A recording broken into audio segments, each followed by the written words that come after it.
Good evening, ladies.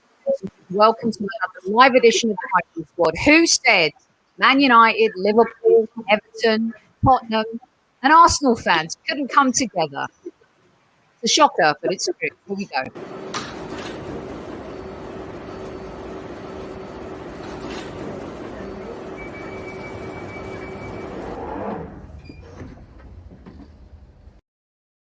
Okay, it would be rude of me not to welcome my sister from another podcast, Mr. Amanda. Welcome to the show.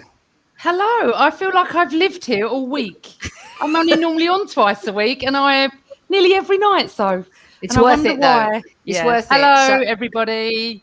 So here's what we're going to do, squaddies. Good evening to everyone in chat. Good evening to our squaddies. Thanks for joining us once again. It's been a pretty hectic last few days, as we know. We put a show together for you tonight because we want to hear the voices of some key influencers of the other 6 clubs who are part of the Super League, and then also a key influencer from a club who weren't part of that evil 6, the military football coup that fell apart thanks to great people like this. So I'm just going to go around the room and let everyone introduce themselves real quick before we get stuck into some solid football dialogue and conversation. And guess what? I'm going to be polite and I'm going to start with the Spurs fan, Mr. Max. Yay! Oh, I can't believe it. So, first of all, I was going to say, when I was kind of asked, did you want to be on this show, and it's called the Highbury Squad, you'd think actually you don't want to be on it because you're a Spurs fan, but then I thought I love the fact that it's called the Highbury Squad because it basically means that you guys also live in the past just like us. So that's fantastic. Well, there's a good way to endear yourself. At least we have a past. We have a past as well, but it's in black and white. Before you were born, Max. But so I came prepared with a tin hat for all you Arsenal fans. Well done, Max. Well done. And I'm ready for everything that we can. Actually, we're throwing everything at something else, not at each other today. So that's really good. We certainly are. And then, of course, we've got our good friend Marky Mark, representing the Arsenal fans tonight. Hey, Mark, how you doing? I'm great, guys. Thank you so much for having me on the podcast again. Really, really happy to be on. And it'll be nice to speak to rival fans about something we can all agree on tonight. Brilliant stuff. Centered there in the middle, sandwiched in between Merseyside, is our very good friend of the show. We love him. We adore him. He's been on many times. You guys know Mr. Dale O'Donnell, the founder of Straight News. Dale, welcome, mate. Thanks for having me, lads. And there's a lot to get off our chest tonight, I'm sure. Definitely. And then, look at that. Copite Dave right next door to Mr. Dale O'Donnell, the Liverpudlian, otherwise known as the ref as well on this show. Dave, welcome, mate. Thank you. Yeah, it's an interesting dynamic to see all these people on here, especially the bottom 3 here. This is really interesting to see. It's the dynamic of the blue nose being over there and the Mank being in the middle of me. This could get interesting. I'm coming down. Yeah, I might move Amanda down. If you want to leave us alone for a few minutes, we'll have a chat amongst ourselves. Well, and then to the left of mine, one of my favourite guys. I love him and Ped. I mean, Toffee TV founder, Baz, you rock it. I mean, my secret crush, as everyone knows, is Everton. Welcome to the show. Thanks for joining us tonight from the insider perspective, mate. Yes, thank you very much for the invitation, Soph. We've been chatting for a number of years, so it's nice to actually do something together. And definitely, this is going to be interesting. I will say, Dave, I really should be on the top tier because I've got the moral high ground in this one. Yeah. Is this the cop-out behaviour thing down here? Is this well, you're not alone, so it's fine. Right, listen, everybody. Hold the mayo. Hold the mayo. I'm gonna mute Liverpool. I'm going in charge. I'm gonna mute Liverpool. No, I want to start with Baz because I wanted to get the conversation going with the perspective of the Toffee TV guys do a great job. Everton, just such a great club. And some people came at Everton fans for criticizing the Super League based on what happened with the Premier League. But at the same time, you can understand the frustration of other fans because, we kind of really did try a military football coup and it didn't work out. So I want to start with Baz first before we get into the nuts and bolts of the fallout and what it is that other fans feel about our clubs and what you see from your perspective. Carlo Ancelotti, I thought, was very respectful today in his press conference as well, Baz. So why don't you give us your point of view before we jump in here with the other clubs? Yeah, I mean, it's been a very eventful week, hasn't it, to say the least. I think from an outside perspective looking in, I think it was disgusting, to be honest, of what happened. I think it's important to separate the fans from the clubs. I think that's first and foremost, because we share a studio with Redmen TV, who are obviously Liverpool supporters. So we had a bit of banter on Monday and Tuesday, calling them, various names. But the reality was, when we actually sat with the lads, they were devastated. They were absolutely distraught. And I think the biggest thing for me, what I took from it, is this was a decision made by a handful of men, or more, a few more than that. But the supporters weren't consulted at any juncture with this. And I think it might have been different if you're looking at it and every fan group had been canvassed and 60-70% wanted to do it. This was a situation where some very rich people just went, let's make some more money and we'll forget about everything else. We can just make more money and ride it out. But I think one thing we have to remember is these apologies that have flown since are they're all empty as far as I'm concerned. They're nonsense. They've done because they've had to apologise. It's the kid stealing from the shop and has been caught for, he got up the door. Because this isn't something that was put together last week and they just all decided on the back of a beer mat to let's move to this Super League. So I think from that perspective, it's much deeper than what it is. But I think I'm a great believer in I don't like injustice, and I think we're all stronger together, and that's what I've took mainly from the last few days, is that when the fans have actually stood up and been counted, look where we got. Tuesday people were out. Tuesday morning they were going, and then by the time someone turned up at Stamford Bridge with we won our cold night in Stoke, teams were starting to come out of it. So I think my initial reaction was disgusted by what had happened, and you're torn. As someone who isn't in this, you're torn between off you pop, then go and do what you want to do, and we'll just crack on with what's been before, and certainly for as long as I've been a football supporter. But there's the other side to that as well, no, because we're all in this together, and there's no way 6 clubs should decide that they are bigger, need more money, and the rest don't matter. I think that's the injustice of it. But when you factor in fans weren't given a choice in it, that to me is where the waters become a little bit muddied, because it is some people who are rich just saying, we just want to make more money, and we're not really bothered about what everybody else thinks. Yeah. I don't know whether I've answered your question. No, you have. Brilliant. You have answered it really well, because I want to shift before I go to a little Arsenal Tottenham, because Manchester United and Liverpool are as much as we've been a decorated club, Manchester United and Liverpool are the 2 royal clubs of English football. This is a fact. This is true. When you talk about the great clubs, it's Manchester United, it's Liverpool, it's Real Madrid in terms of European success, certainly Liverpool and Real Madrid. Then you've got Bayern Munich, of course, who stayed out of it.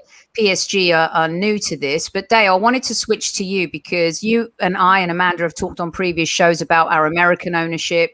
I live in America. I didn't want this to become an American thing, or people, kind of looking at this as the American owners tried to make this happen.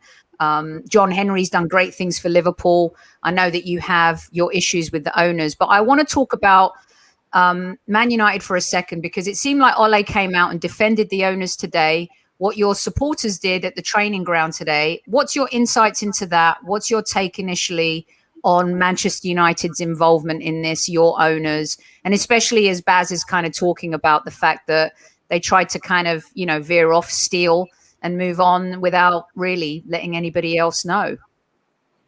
I don't think anyone knew, Sophie. I think people even high up in the club, a lot of people were left out of the loop of this and were very, very surprised. And I think it's a common trend in speaking to people from other clubs as well. The owners made this decision themselves, pure greed. And there is football people working at Manchester United. I've no doubt about that are shocked by this, appalled by this. You can't forget some of the work the club did in the past year with the pandemic and the money raised by the foundations.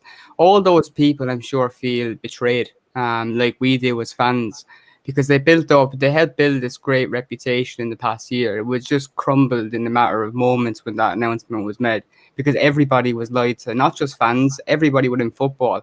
A few weeks before the announcement, Ed Woodward was sat in the UEFA meeting, casting a vote and giving his views on the future of the Champions League.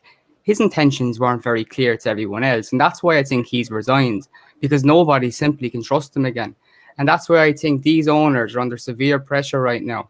And if football fans can do what they did at the weekend, we showed how quickly we could do it. We all stood together. Enough was enough. But I don't think we should stop here with the Super League, because they've shown a threat that they will do this. And if they get away with it now, they'll do it again. Football fans, we all need to wake up to the fact that we're being ridden for years. And we've all been saying it, so it's time to act. It's time to stand together. Okay, so I'm going to play something for all of you before I go to Dave and the Liverpool perspective here, and we move up everyone's calling this, it looks like University Challenge, by the way, Bamba Gascoigne. But I do, because what Dale just said is very important, and Kev is covering ironically a Barcelona game tonight, but he sent in a question for everybody, and I'm going to play it because it has significance in terms of what Dale just said too. Here we go. Hi guys, I hope you have a great show. Sophie, Amanda, everybody from the different clubs. I hope you're all well. My question to all you guys is the following. Do you seriously think that this is the end of the European Super League? Or do you think there will be serious reform from UEFA? Because one thing I do know, which I'm sure we can speak about, is I think this was a starter for 10. They put this in. When you look at all the detail, I don't know how serious they were. I think they've done it to shake things up. But these top guys, the billionaires, they usually get what they want. So it's going to be interesting to see how things go. But that's the question, guys. That's the question. Do you think it's the end of the European Super League? Or do you think there's going to be major reform going on with UEFA so they get what they want in the end? Or do you think the fans have done their job? Anyway, all the best, guys. Have a great one. Sophie, Amanda, take care. And all the squaddies, love you lots. Take good care, everyone. Bye. Aww. We love that, man.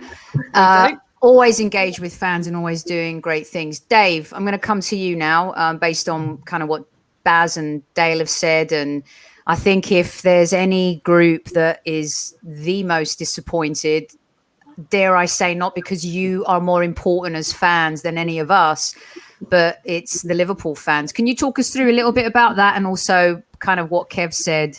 And I want to say this with as much respect as I can, but when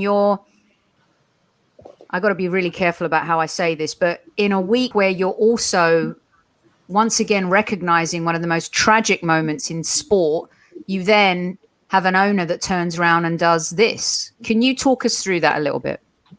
Yeah, they don't care, Sophie. Look, you got two guys next to me here. You got a Man United fan, you got an Evertonian, and you've got our owner this week telling us that we want to play Real Madrid and Barcelona and Inter Milan and whoever else week in, week out. I'd rather beat Everton. I'd rather beat Man United. every day of the week. I'd rather lose to Everton than beat Real Madrid every other week.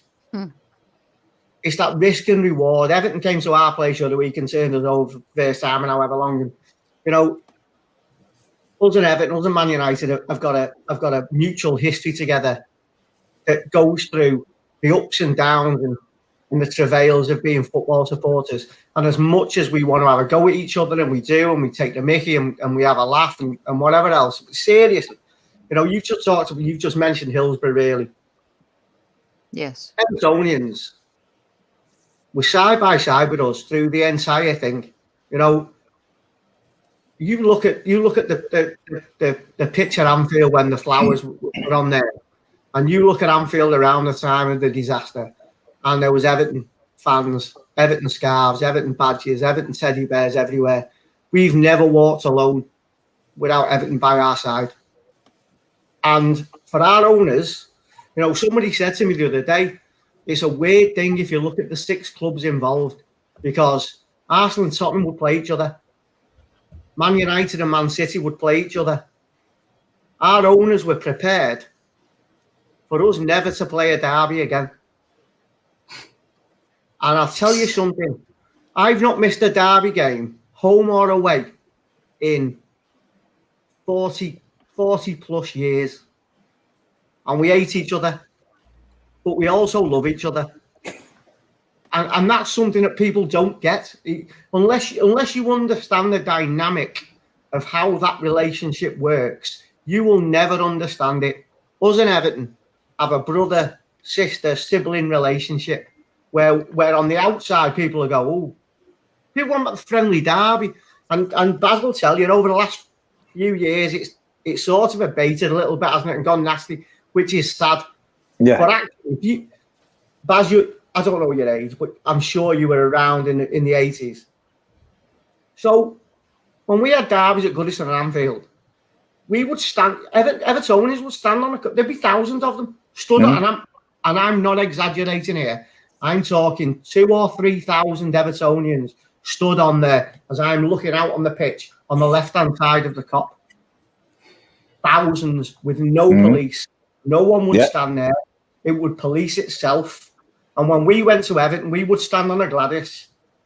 And when we went to Wembley in 84 and 86, that I stood in the Everton end in the 86 FA Cup final because I didn't qualify for the ticket. And I got a ticket in the standing end at the Sunderland at the 86 FA Cup final in a Liverpool shirt. And no one batted an eyelid. And for our owners to turn round and to say that it's better for Liverpool Football Club to play games against Real Madrid and Barcelona and Inter Milan over Manchester United and Everton, our 2 closest rivals, is the biggest insult they could ever pay to our fan base and their fan base. It's ridiculous. And to answer Kev's point, no, it's not over. We all know it's not over. We all know that those English clubs who went to that tournament went into it thinking it might not happen. I think they underestimated what the fans would do, and I think they really underestimated what the players would do inside, and it really did. Certainly at Man United and definitely at Liverpool, they underestimated that.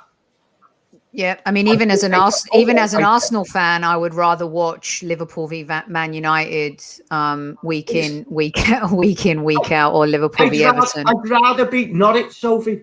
Yeah. Honestly, the reason why we played Real Madrid the other week, the reason why when you play Real Madrid it's so special is because you don't play them that often. Yeah, exactly. Or one off. We played Ajax twice in our competitive history. Ajax have won 4 European Cups. We won 6 European Cups. We played twice, 2 competitive games. Yeah, that's what makes it incredible. Yeah, I don't want to play Bayern Munich every week either. Amanda, that's for sure. It's a slightly different concept for us, though. You 3 Northerners, because him there and us 3 here, or whatever I'm pointing. So let's bring in Max, because in the midst of all this, I don't know if you sacked your manager or he walked out.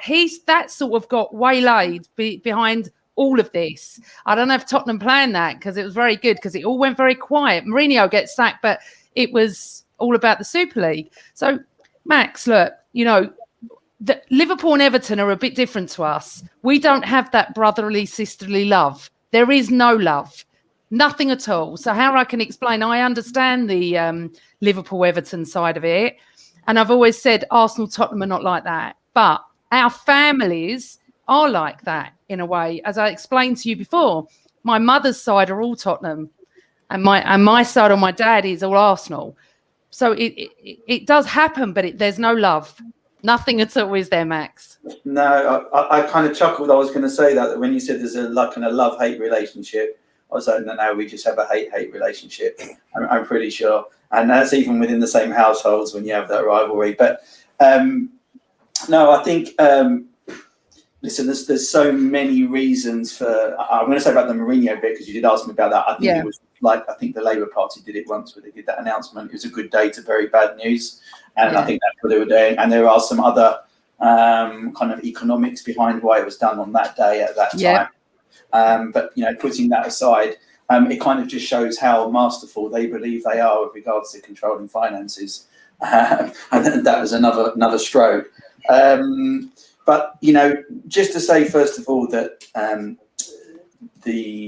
I think how this came about was certainly a way of initially pressuring UEFA over a period of time, because let's not get away from it. UEFA is not a fantastic organisation, and nor is FIFA by any stretch of the imagination. Right, and so you are talking about two of the probably most corrupt organisations outside of the UN. So there was a real issue for these clubs, and there is a football pyramid, and there is a football pyramid of revenue, and actually the nearer you are at the top, from a revenue point of view, the more loss-making you are, which is kind of bizarre. So those ones right at the top, especially Real Madrid and Barcelona, are the ones with the biggest financial issues. So they're the real drivers of this. And, I know by no stretch of the imagination is this any excuses for my club, but I think for Tottenham, for Arsenal, and dare I say it, if it had Everton been invited at the time, they may well have gone with it because it was too scary to not be in it if it happened. I'm not saying that they would, but we can't say. I don't mean the fans. I don't mean the fans. I just meant it wasn't a club, Max. It wasn't a club. No. But I'm just, as I say, we don't know, right? All I'm saying is that in those clubs had a situation where, or some of those clubs that weren't necessarily the ringleaders, and found themselves in a position that, wow, if this happens without us, we're finished, right? So what do we do? And Max, that's what Arsenal have put out. They reckon our club we didn't know whether to get on the bus or not, and we got on the bus. And it's bollocks. Absolute It's a terrible excuse, but they were late arrivals. But understand this, okay? The European Super League needed the Premier League teams. The Premier League teams didn't need the European Super League, right? It's very, very different. Our economics are very, very, very different. Right, they are having a real struggle over there in those teams that are not in the Premier League, as I said, especially the really wealthy ones. And they've tried to essentially leverage on what the Premier League has, especially, and they had a willing audience, especially in kind of the US owners that are less in touch with the game and with the fans. And I'm going to touch on the word fans in a minute, but the fans than maybe some of the British owners or the other owners. So who know the franchise system, own franchises in American sport, and thought, okay, this is the future. This is the way it's going to go. We've got massive loans against these clubs, and we have no exit plan. Right? They don't have an exit plan for those investments, and they are also very, very conscious. And I mentioned this to Sophie the other day when we were talking, that those clubs also have brands that are hugely undervalued when it comes to their valuation. Okay, these are clubs that have Man United have a billion odd fans, followers, subscribers, whatever you want to call it, around the world. Yet their market cap is like 3 billion, which is ridiculous because it should be like 100 billion.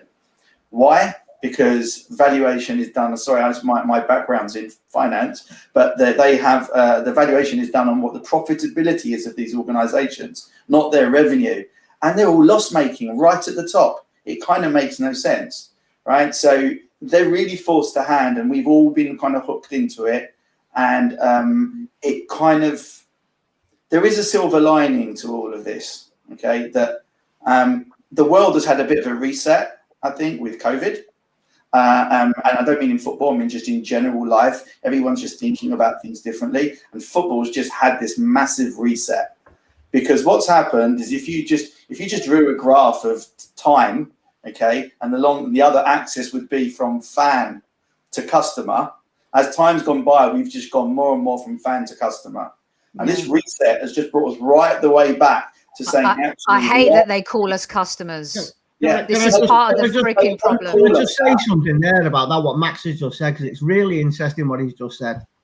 And it really is interesting because if you look at the dynamic between the ownership of a club and the thought process, and Max is right, and I think he is, and whatever Arsenal have put out, Man City have intimated it, Chelsea have intimated it, that they were the sort of, we'll get dragged along here and we're not sure, but we'll see how it goes type thing, which is garbage. Let's face facts. He's right what he's saying. The drivers are not them. The drivers were your Barcelonas, your Madrids. Man United, by the way, are mortgaged to the hilt, as Dale will know.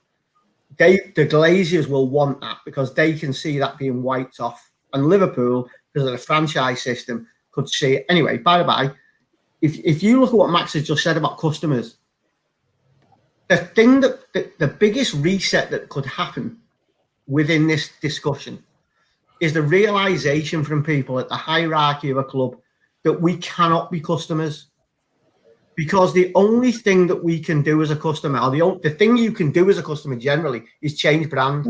If you're not happy with something, if you shop at Asda and you're not happy with Asda, you go Sainsbury's. Sorry for Baz, it's the Asda and the Sainsbury's. Sorry, mate. Just no, I don't put that in front of any of them. Only the Arsenal, the Arsenal, not the Asda. We can't change. We can't change. I can't go, well, I'm not happy with Liverpool, so I'm going to Everton. The only thing I can do as a consumer is withdraw my... Sorry? Dave, you know that to be true. Some of these owners, listen, bear in mind... That's what I'm saying. That's the biggest reset that can happen. Can I just say that...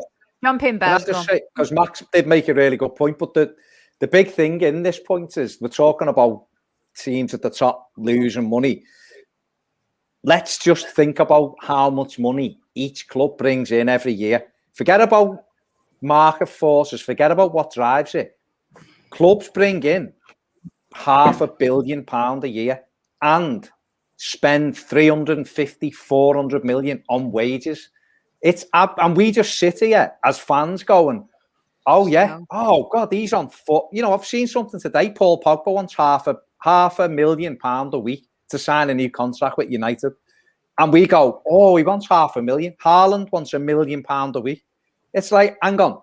You know, if you had a wage cap and everyone would have to come together, but if you had a wage cap and everybody said things like, we ain't paying anyone more than, I'm going to say 200 grand a week, which is still astronomical, but that's the world we live in. Stop paying average footballers £100,000 a week and things like that. And all these clubs will still be making hundreds of millions of pounds to buy players, to put better facilities back into us. Because Max is right and Dave's right. We're not customers because we can't just choose and go, oh, you know what? Like me, Everton haven't won a trophy for 26 years. Oh, you know what? Man City win all the time. I think I'll just watch them now because they play the best football. They win trophies. That's sound. I'm not going to do that. No. I'm a man in my 40s. I've been going to match since I was a kid. I'm not going to just change like that. It's not going to happen. I just want to go to, I'm going to go to Mark real quick and then back to Dale and then back to Max. Okay. Max hadn't finished, but go on. Yeah. So I think the biggest problem, I think all of us pretty much around the table have an issue with the owners. And the problem is they're just making too much money. And I know there's a lot of sounds that are made over Twitter and over social media. You know, you got the Kroenke out, the Glazer out, and cool, whatever. But do you think the Glazers or the Kroenkes are sat on Twitter or sat on social media looking at what we're saying? Absolutely not. And I tell you what, if I owned the New York Yankees and I was, I don't know, if I was earning $200, $300, $400 million a year and the New York Yankees hadn't hit a home run all season or coming bottom of the league, I don't really know how that structure works, but coming bottom of the league year after year, I wouldn't care. I wouldn't care because I'll be sat in my penthouse in London, no New York Yankee fans around. It wouldn't make a darn difference to me. And that is why we're not going to get rid of these owners quick, because they've got their foot in the door. Why would they go? Because people are putting hashtags out there, or because people listen. I'm not downplaying protest. I want to try and get to the protest tomorrow. By the way, outside the Armory, 6:00. Make yourself heard. Make noise. However, it's going to be very difficult now. These owners have got their foot in the door to move, because if I was in their position, like I said, if I owned an American club, an American NFL team, NHL team, and we were rubbish, and I had no heart or no thoughts in the team, and I wasn't emotionally attached. It's the emotional attachment. We're all talking as fans. What we would do, we'd be really bothered if we was getting smashed week after week by teams, because we've had this generational team, our team's been passed us for our family year after year after year. For the owners, they do not care. It's a money-making mission. Can I just say one thing there, just quickly in response to that? I agree with you completely. I disagree with you slightly. And what I will say there is, you say that they don't care, and you say that they won't respond, and you'll say that they and I agree with you. In general, that's absolutely correct. But one thing that should not stop us from exercising our right to protest and exercise, we've had 3 or 4 over the last 6 or 7 years of ticket price hikes, furloughing staff, etc., and we've kicked back in their face. We had a walkout against Sunderland, which did sharpen their minds, and they retracted what they did. But the biggest thing for me, and I think I said it to maybe Amanda, in the swirl of everything that was going on, it wasn't the fans' reaction that was interesting to me. It was internally within the clubs. It was the players. Because the players and the management staff have clearly not been consulted about this. They've clearly not been talked to. And when they kicked back, and I know for a fact, and I'm not going to say why, but I know for a fact that within Liverpool and within Manchester United, as Amanda knows, I know someone senior within Manchester United, there was mutiny within the club.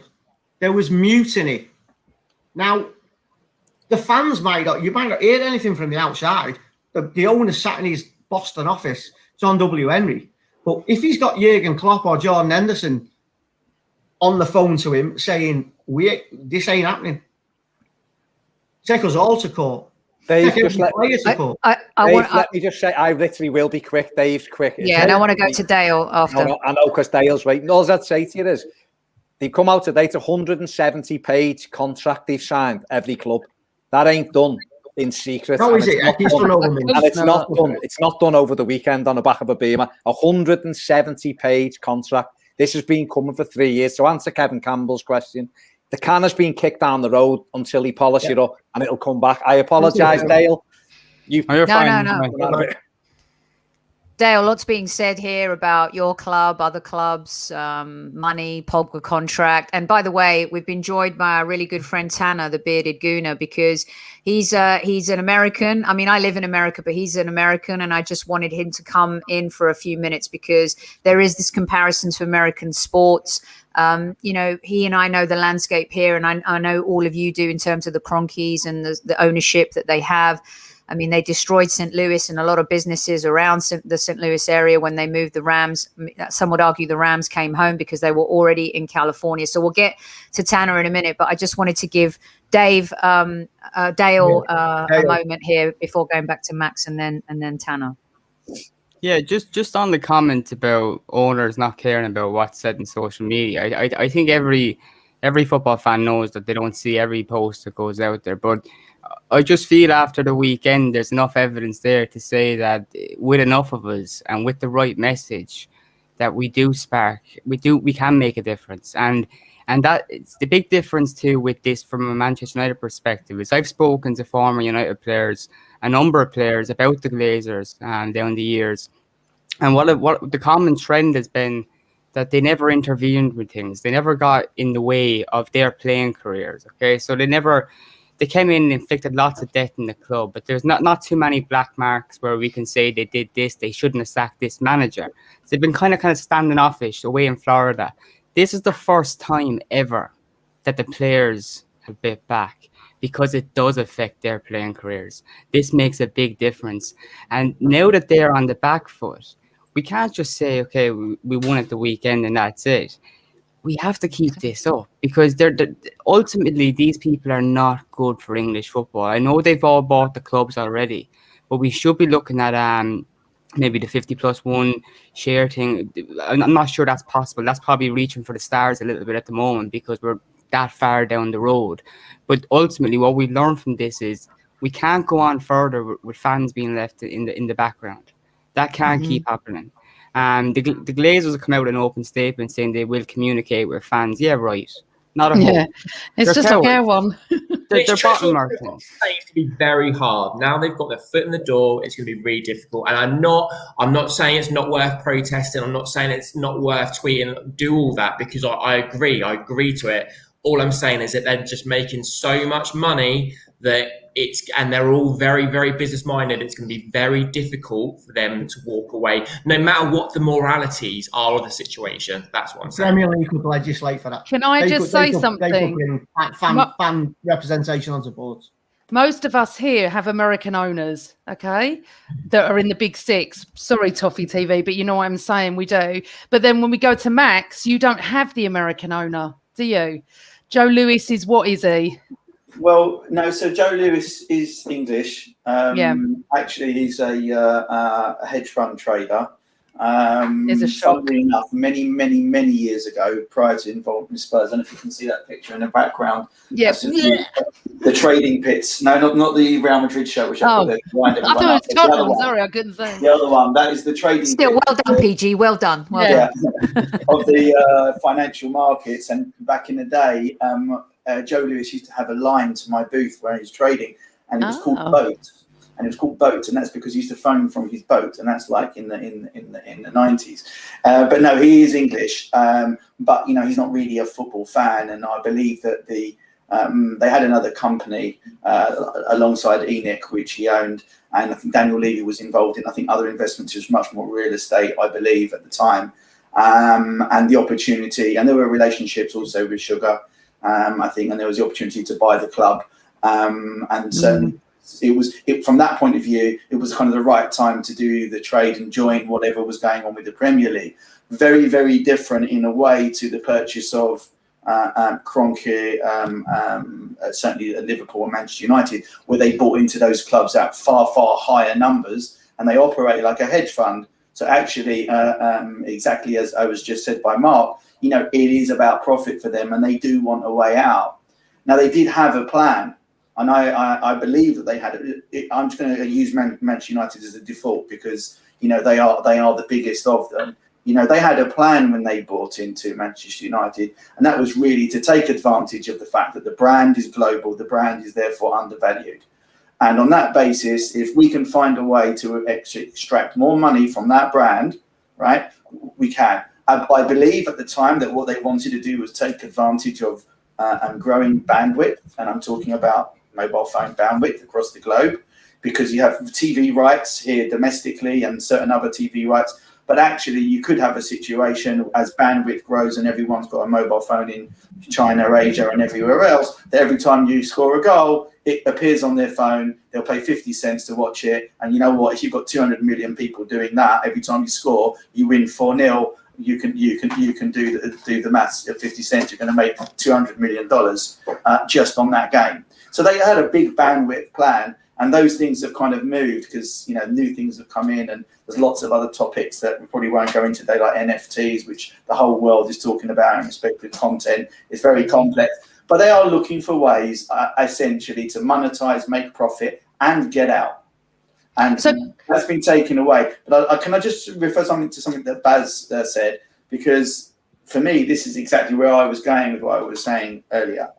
The financial model of football in respect of revenue and profitability is so incredibly flawed due to one thing, and that's wages.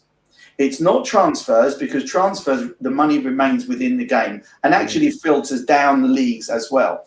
Yeah. But wages and agents' fees is money that is literally down the plug hole as far as football. And it's unsustainable. You cannot afford to not be at the top, so you cannot afford to not pay the top amount. And they don't have any way of controlling it, although there is a way, because the city actually does it, because it's a similar thing. But everything is cause and effect.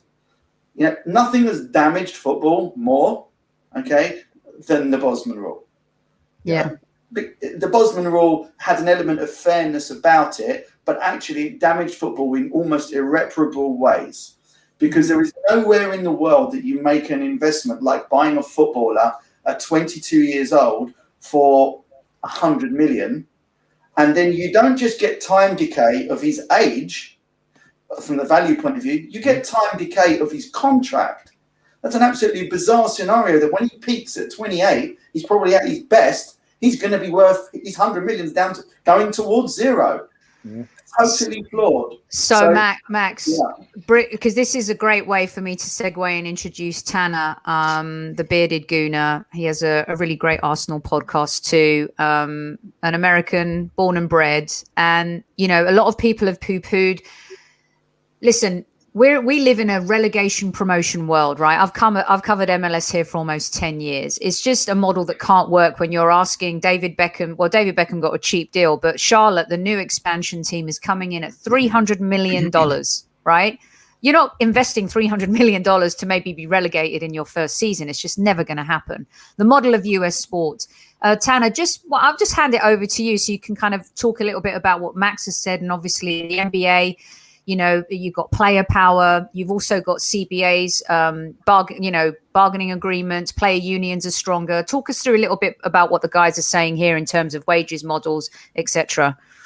So what has happened in America with now Major League Baseball, I can't remember who it was, brought up the Yankees, but the Yankees they just print their own money.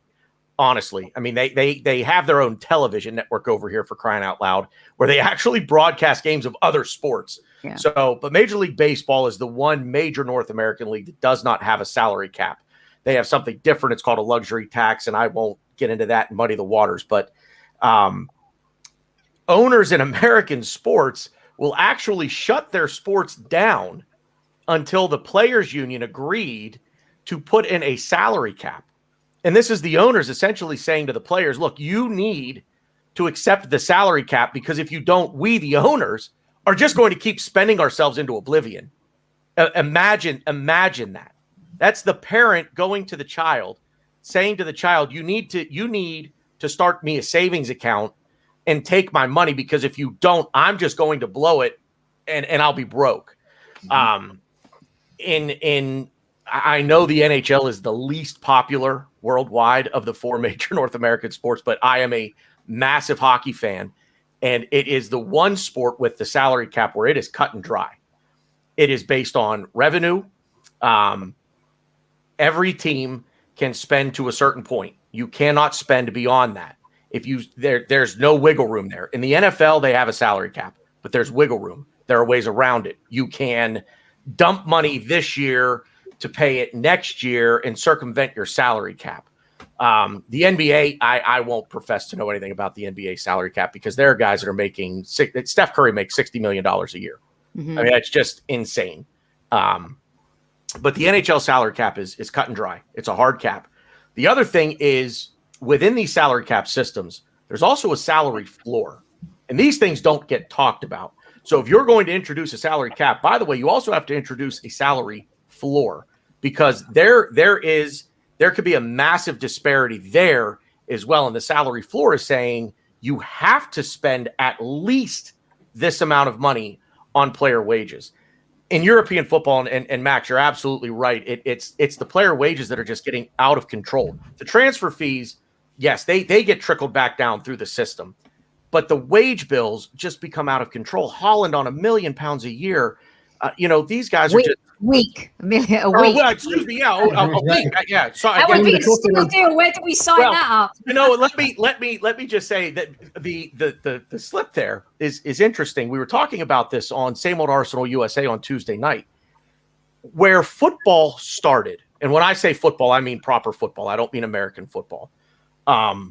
Football started as the working man's sport. Factory workers, guys getting together, and they were paid. And this is why we always hear football wages dictated by the week, because that's how it started. And something that the Cronkies don't understand is how these football clubs came to be. It wasn't just, hey, if you've got, like Sophie said, $300 million, you can start a club the next time your league decides to expand. These were grassroots efforts to start these football clubs. And the American owners won't understand any of that. Can I just say something there? Because that's really interesting. It wasn't that long ago in our game. I'm talking, I think it's the late 50s, maybe the early 60s, that Jimmy Hill fought for a minimum wage. 70s, wasn't it? Early 70s. Sorry, what year was it, Baz? Early 70s it was, Early 70s, was it? But he fought for a minimum wage. So he was fighting for players to get a wage to earn a living when clubs were ripping players off. That's not that long ago. This is in our lifetime.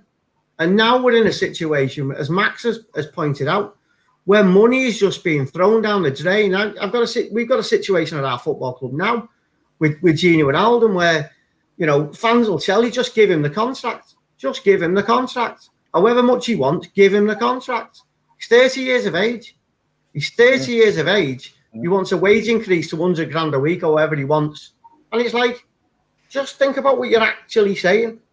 Before I come back to you, Max, and if anyone jump in whenever you want, and Dale, do you want to pay Pogba $500,000 a week? I mean, you and I have gone back and forth on, you kept faith with Ole. He's built something. Somehow he's got you guys to second, even though you haven't been great this season. But there's something happening. Do you want to pay him $500,000 a week? I'm not paying him $500,000 a week. These figures, to me, it's just crazy to get your head around it, because I'm out of my depth completely. It's crazy money for anyone to be getting. But this is what footballers are getting. This is the money that's in the game. This isn't the first time we've seen greed in the game. Greed hasn't won this time, but greed has been covered the game for years. Like the other night, you're listening to Perez come out sounding like Donald Trump. In complete denial, a man collapsing, and he's saying how this means we won't get Haaland, we won't get Mbappe. Complete arrogance. The reason why you can't get those players is because you just completely blown it in the past few years. Look at Barcelona and the debt they're in. Okay, I don't see a new stadium. I don't see a depth-ridden takeover to explain why they're in that mess. Those two clubs are in that mess for completely different reasons, and that's why they can't pull out. They pull out, no one wants to deal with them. It's just so much greed in the game. You're talking about Pogba and this much money. Manchester United are one of the biggest clubs in the world. I can't justify some of the players that are on the money. Look, Phil Jones is there, 10 years? He's going to get a testimonial this year. There's a lot of things I'm scratching my head about, but we're just living this crazy world, and I feel out of touch. I think everyone probably feels out of touch because do you know what it is, Dale?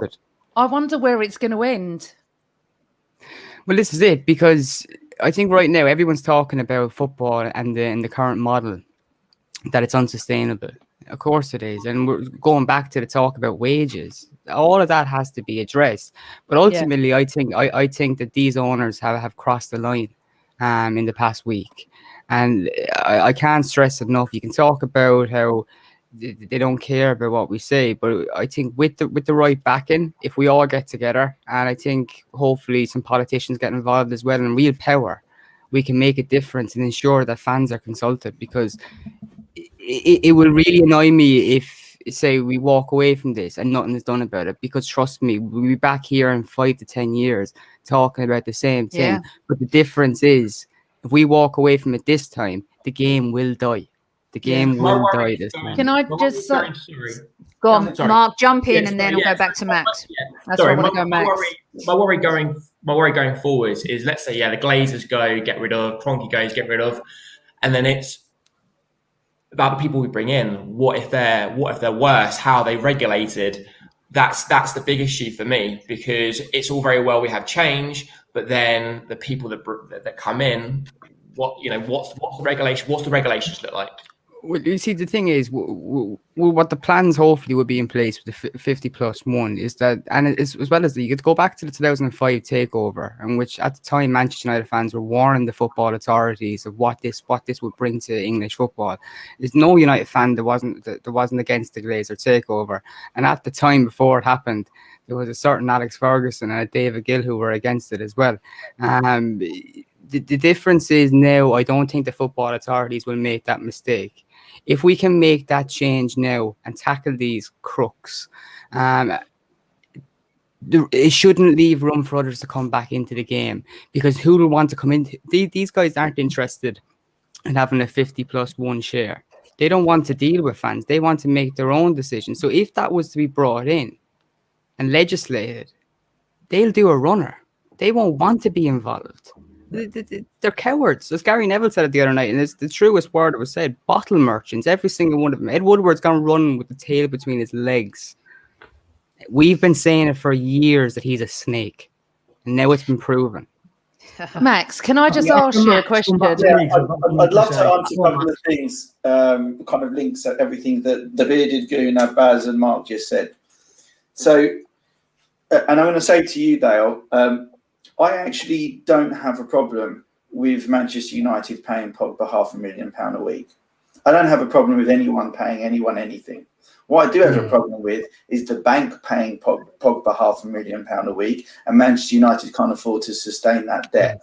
That's the bit that I have a problem with, right? Because the market dictates the value, but it should be doing it according to, as my dad would always say, you always live within your means. Football doesn't live within Cut your cloth. Yeah, and you cut your cloth accordingly, right?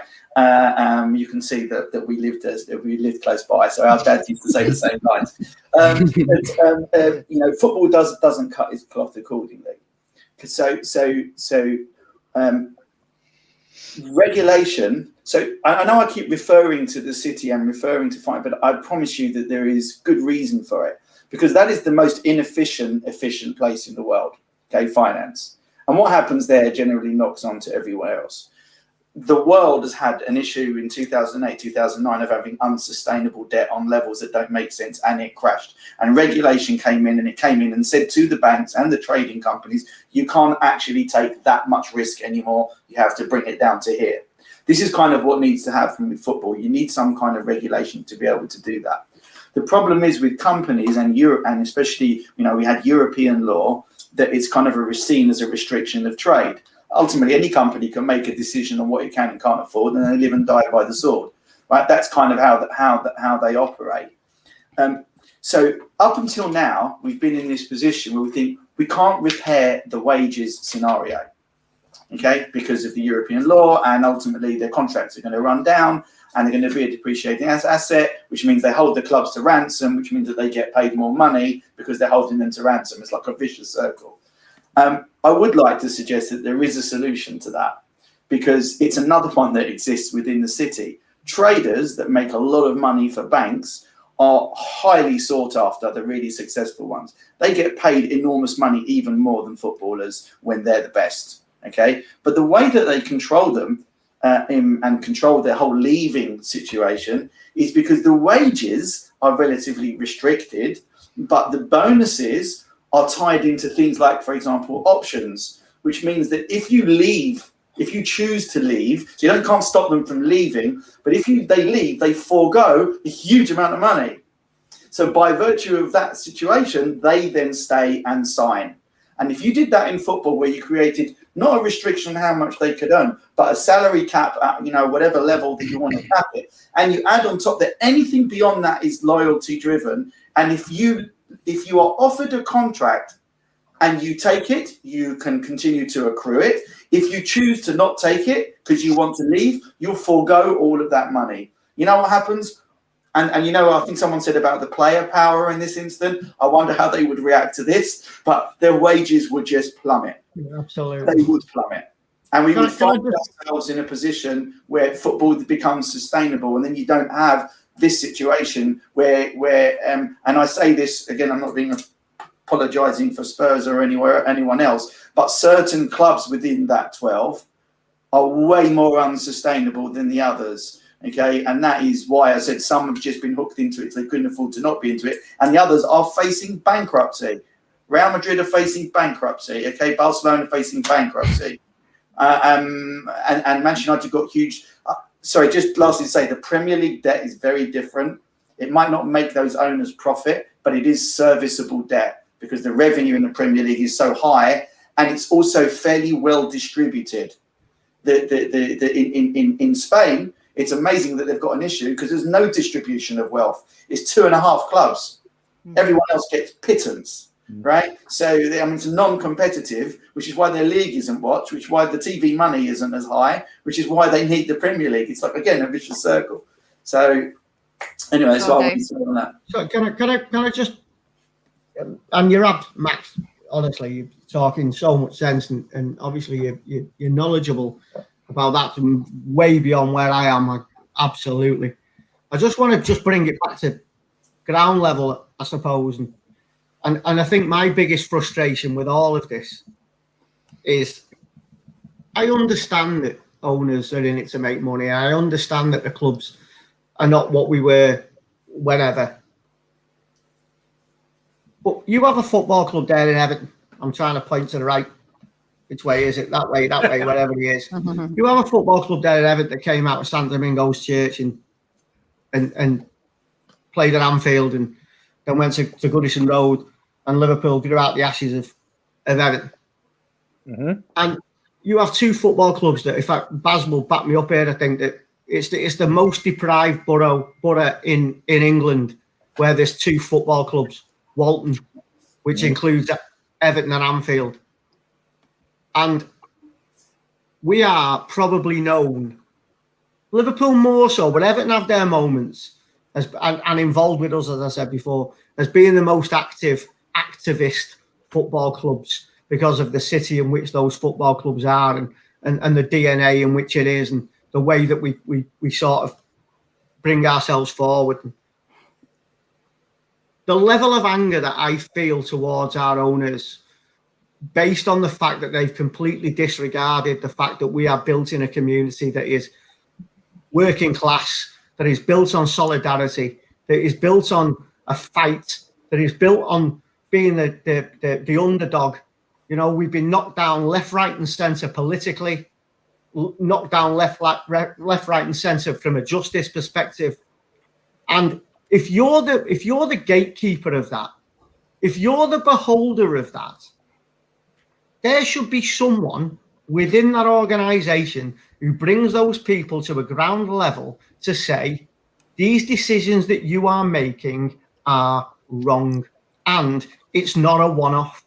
This is what we've done this week. We've had 4 or 5 of these now. It's not a one-off. When we were furloughing staff, when we were hiking ticket prices, when we were copywriting the name of Liverpool.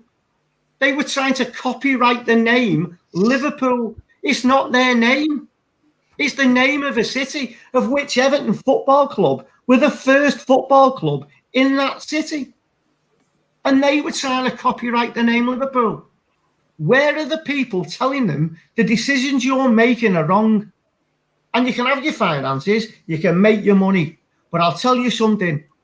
The likes of me, the likes of Baz, the likes of Dale, because they're the 3 that I know really. I live in this region. You're not winning this fight, Baz. And you can fight with us all you like. I'm telling you, they will not win this fight. People say where they're going to go. I heard Mark before saying they're not going to go anywhere, and I hear what you're saying. I get what you're saying, lad. I do. They ain't winning. Can I just ask? Wait. I just want Baz.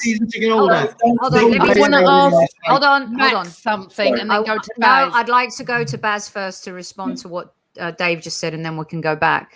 Yeah, I mean, Dave, I'm in between what Mark said and what you've said there. I understand. You're absolutely right. And to touch on what Dale said before, I'm not saying don't stop protesting, don't stop. That absolutely do that, because we've seen in 48 hours what everyone coming together and people hammering things on Twitter and all of that and social media, and there's petitions going around. Absolutely do that. And you're right, Dave, especially my club is so embedded in the community. Everton in the community, which serves the whole of Liverpool and everywhere else, is held up. You know, my football club is embedded in the community. If it could win trophies as good as it does the community, we'd have been in this room. Trust me, because we are the best at what we do for the city and everything else. And we're owned by, you know, 2 former Gooners, you know, Mashiri, and we all know Alisher Usmanov really owns Everton. He's just in the back with his false moustache on and his glasses. And Everton are really good at doing all that. But our fans won't walk away from it. People, Merseyside, Manchester, quite the same. Maldi got a lot to say. I'm quite sure, to be honest, Dave, I'm quite sure Londoners are exactly the same, but we can only speak from our perspective. But I do agree with what Mark said before. These people who own these clubs, they're not walking around the streets of Liverpool or Manchester. They're sat there going, we'll just keep creaming it off. I believe Josh Kroenke said today. Yeah, we're going to get to that. We will get to that. John Henry's come out with an apology. Oh, it was all on me. He's in Boston. Do you think he's bothered? Your club, and it was all on me. Your club. The Glazers are just sat there like that. Keep it coming. They didn't do anything when it was the green and yellow, and the United fans were standing with the backs to stuff. And so, absolutely, continue to protest, continue to voice your concern. But you know what? I started seeing yesterday on social media Liverpool fans saying, well, there's my owner coming out and apologising. If he gets us Mbappe, I don't care. Yeah, it all gets forgotten, doesn't it? Football fans, we're fickle. I'm not saying we are in this room, but Dave, lastly, and I know we're going to Princess Guna now, so I apologise. But the last thing I'd say on this is they don't really want your money, Dave. No, we don't. They're not really bothered about my money. They're not really bothered about Max. They don't need our money. They don't need it. They want the people in Asia, America, everywhere else on TV. And this is the final point, I promise you. The worst thing that could have happened in this situation is the pandemic. They've used it as a reason why they have to pick 6 clubs and pay them 300 million a year. But in the last 12 months, it's become a TV sport. And it was the worst thing that could have happened to the man. 100%. Can I link you to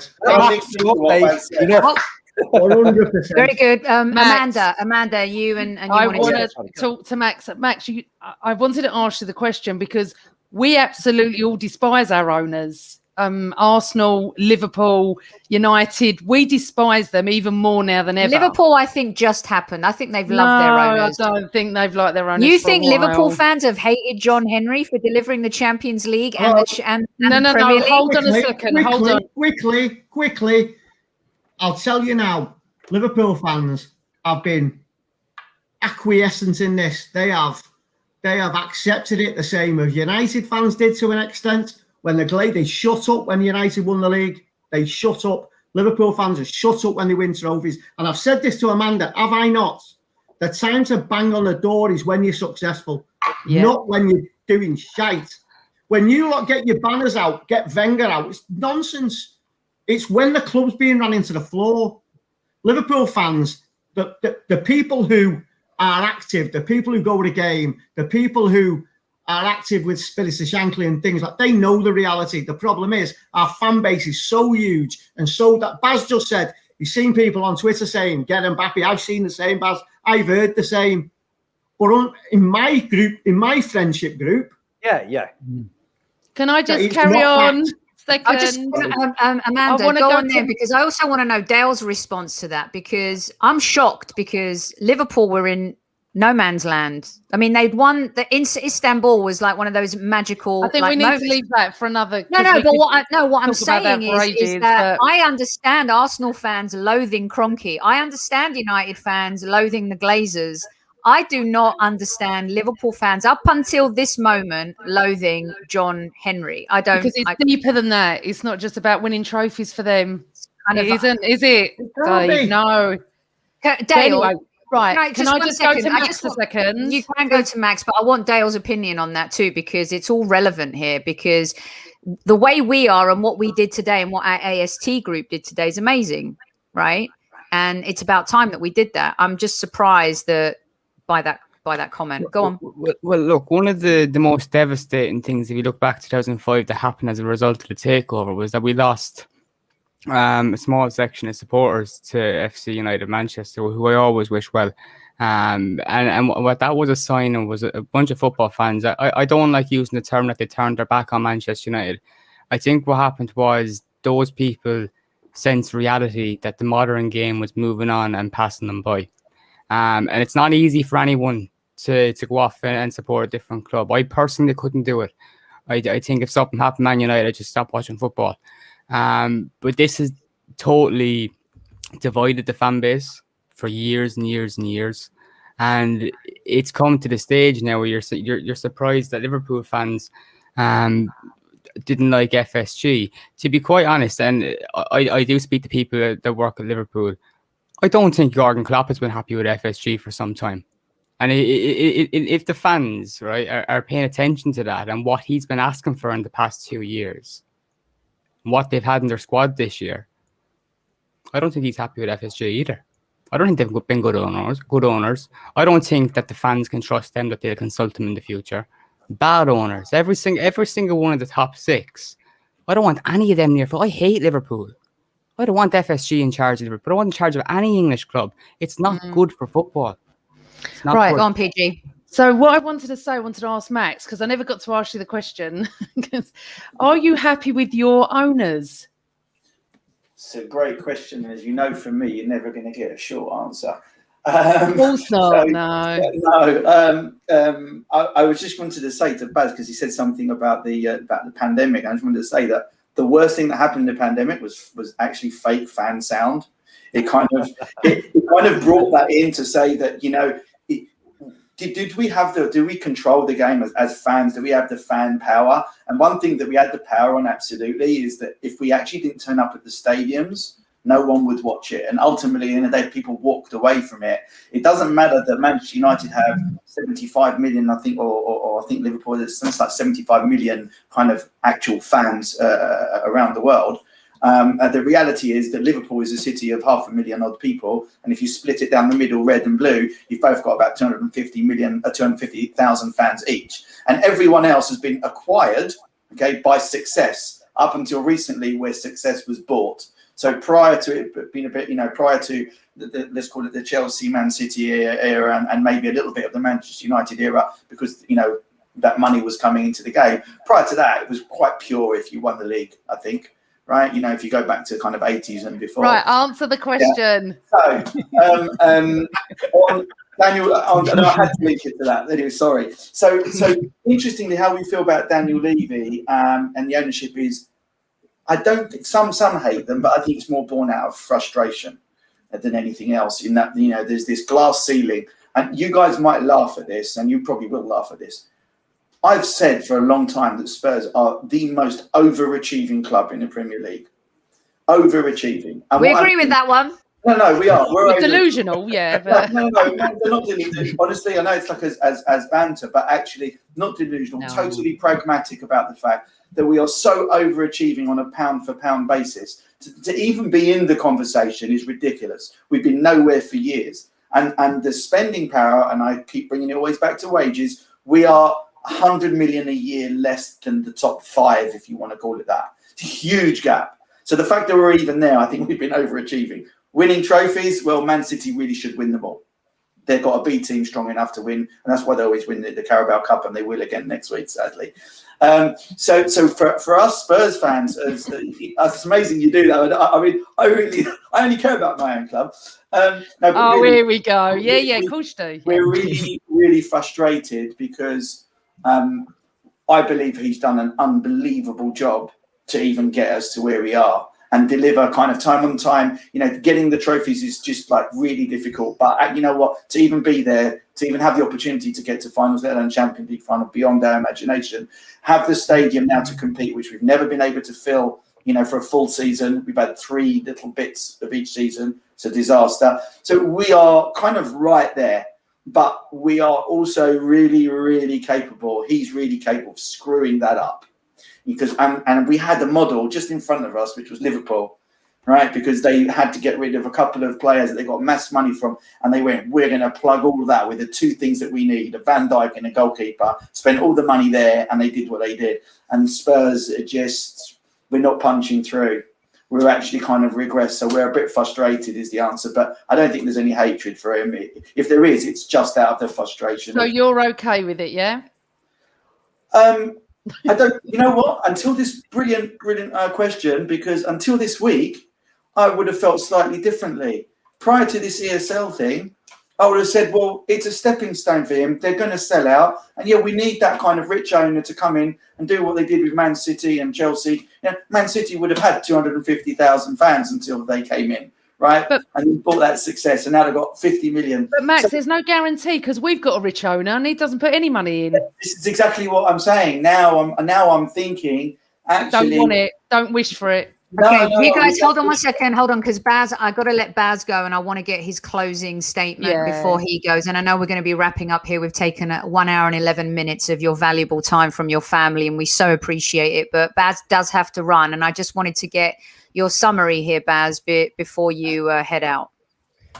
First of all, Max, we've got, as the ladies will know, and the other Arsenal fans, we've got a fella who's worth 14 billion, and yet the Premier League won't let us spend the money. Is that this guy?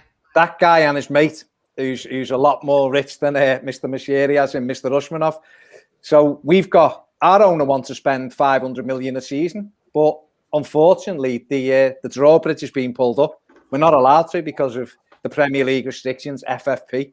So, you know, I think our fella, Mr. Usmanov's one of the richest on the planet, and we can't spend that money, but that's a different story, and that's for another day. And Liverpool Baz, why can't you? Man City do?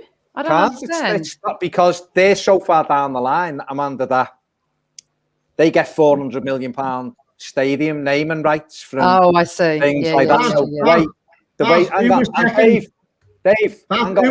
Baz, just one question. Who was second in the naming rights for the Etihad Stadium? I can't remember, mate. No one was. Oh, yeah, sorry. In the bids, million and Etihad had a naming right. Yeah. Sorry, I missed that one. But anyway, yeah. So we're also wanted to say he was a rich owner at this point. At this stage, doesn't actually mean anything because the Premier League and Europe don't allow you to because it's the drawbridge is being pulled up. To answer Kevin Campbell's question, this isn't over. A 170-page contract isn't over because some teams go, hang on, I don't think we want it because our fans are moaning. They knew what was coming. Though you can't tell me any of them owners didn't say, when we say this, it's not going to be nice. They don't care, like Mark said before. But hopefully, fan power can continue to make it a very uncomfortable place for these people. Because if we do that, then we keep it aware, we keep it in the social domain. We keep it where people are looking and saying, hang on, we've been here as legacy fans forever, and it's our football club, and you can't just put your money down and take it. And the other thing, my final closing bit is, I'm a great believer in, yes, Liverpool and Manchester United are the biggest clubs in England, in the world, nearly, definitely up there in the biggest clubs in the world. Man City, they're all big clubs, but without the other 14, there ain't no Premier League. Absolutely right. So turning around and saying, we're a big club and we should have most of the money. Well, without us, you ain't got a league. So the money should be divided up equally, same at UEFA, because the biggest thing that came out of this was people thought UEFA, the Premier League, Sky Sports, BT, were the good guys, which is the most hilarious thing in the world. Karen Brady. In the world. But I'm a great believer in brilliance. It's like the UEFA Champions League thing. People have been given these teams guarantees. You're going to be in this, even if you finish 7th, Liverpool, you'll be back in the Champions League. If you're that good, if you're an elite club, you're going to be in the Champions League anyway. Absolutely. That's Brilliant stuff, Baz. We're going to get you back on, Baz. We'll get you back on, Baz. We'll talk about this a lot more. Bad luck for tomorrow night. Yeah, we don't. I want to do it for football. We like to think we're doing it for you. Yeah, we are. Yeah, thank you. Let us win, Ali. Bad luck for tomorrow night, Baz. Take it easy. See you later. Bye, I do think Max, yes, go on, Yeah, ask ask a a question. question. Thanks, Baz. Cheers, babe. Whilst we're talking about, obviously this issue with the ESL was the fact that you didn't have to qualify for it. It wasn't done on merit, and that's part of the issue. It wasn't to replace the Premier League. I think that was the issue, really. What do you make of the fact that in this new Champions League proposal, there are 2 slots of the 4 new slots proposed, which go, and I'm just looking at it now on the UEFA website, they're awarded to 2 clubs with the highest club coefficient that have not qualified for the Champions League, but have qualified for either the Europa League or the even the Europa Conference League, which, by the way, currently as it stands, would mean that actually Arsenal would be in the Champions League next season, regardless of what happens, because you're just high up enough the coefficient. Max, go on, Dave, and then we're going to get Dale out on this one as well. Yeah. Max, this isn't new, is it? Because they did this when they changed the format from the European Cup to the Champions League. Yeah. So I'm old enough to remember when you had to qualify for the European Cup by being the champions of your country. This old-fashioned idea that the European Cup would mean something as, you're playing against the champions. They changed it and they brought the rules in to bring 2, 3, 4 clubs in from countries. So it protected, or they thought that it would protect, your Real Madrids, your Barcelonas, your AC Milans, your Liverpools. They would be in that competition every year. And they've learnt the hard way that actually, even by doing that, it doesn't work. Because there's years when we never qualified. There's years when other clubs have never qualified. And all this is an extension of protectionism. And they're trying the best that they can to protect their revenue income moving forward, and their TV rights moving forward. It's an extension beyond. And yes, the American ownership is actually a dynamic that's been brought to it because they're used to that. They're used to that closed national major league type thing where you franchise system. But let's not paint UEFA and the Premier League as being anything of this wonderful, cosy people who are looking after the interest of the game. It's absolute garbage. I heard Karen Brady this week giving out a lecture about sporting integrity. This is the same woman who last season wanted the season to be ended so that West Ham could be guaranteed a place in the Premier League. There was no sporting integrity then for Fulham and Leeds. So she can kiss my ass. Right. Go on, Amanda. We've got to say goodbye to Dale. So let's have Dale's. Right. Yeah, go on, PT. Dale, give us your last Dale's word, off to Carrington to get a banner out. Go on, Dale. I think before I go, I don't want to let everyone or forget to not leave anyone off the hook. But the agents out there, football agents, they issued a statement when just after the announcement, the football forum. So the big agents such as Mendes and Raiola and all them, so they came out with a statement to say that they were looking after the players' rights, but they weren't exactly condemning the European Super League. What I found interesting was after that, then the players started coming out with statements in social media. So if, truthfully, you want to believe an agent saying we have the players' best interests at heart, why didn't they go and ask the players before issuing that statement? Because that's the same thing we're talking about, these greedy owners. And we come down to the common problem here is greed. A lot of them agents also have to start looking at themselves because that's a big problem here. Yeah, totally. And Dale, anything else you want anyone to know before we let you go as well? And real quick, in a nutshell too, did you appreciate the fans and what they did at Carrington today? Is that part of the process? We're going to talk a little bit about what our fans did when we let you go, but what were your thoughts on that real quick? Yeah, I appreciate lads that are going to go out and do a bit of graft. You know, I'm living across the pond. I can't get out, and I know there's always going to be talks of protests. I don't think there's that an official set in place for the weekend. There's rumours in social media, but there's not an official set in place. What the lads did this weekend, they got in. I think they got a chat with Solskjaer. They would have told him what they thought. It's going to be interesting to see what he says in his press conference yesterday. Although I do feel, as when we're looking at the media, and Jurgen Klopp was the same the other night, these managers are put on a spot, and we're all kind of sitting there waiting, listening to every single word they say. Are they going to attack the owners? Are they going to do that? They're not, okay? Because I don't know anyone that's posting these comments going to go into work tomorrow morning and lambast whoever is employing them. At the end of the day, I trust my manager, and not got a Solskjaer, that he's got our best interests at heart. He's doing a good job on the pitch, and that's what he's paid to do. We can ask him questions about the Glazers all day, but we're not going to get the answers that we want, are we? No. Dale, thanks so much for joining us. Be sure to, and Baz as well, Toffee TV. Dale, you can catch him at Stretty News. Brilliant stuff as always, and he's got a great podcast as well. Cheers, Dale. Thanks, mate. Have a good one. Dale. Thank you. See you soon. Bye. Thanks, everyone. Bye. All right, one by one, we're going to let these folks go. The next one. Max or Dave? Let's go to Dave. Right. Thank you for joining us, Dave. Your last word. I just think it's really interesting in terms of it's a really interesting discussion and the varying different angles that people have come from.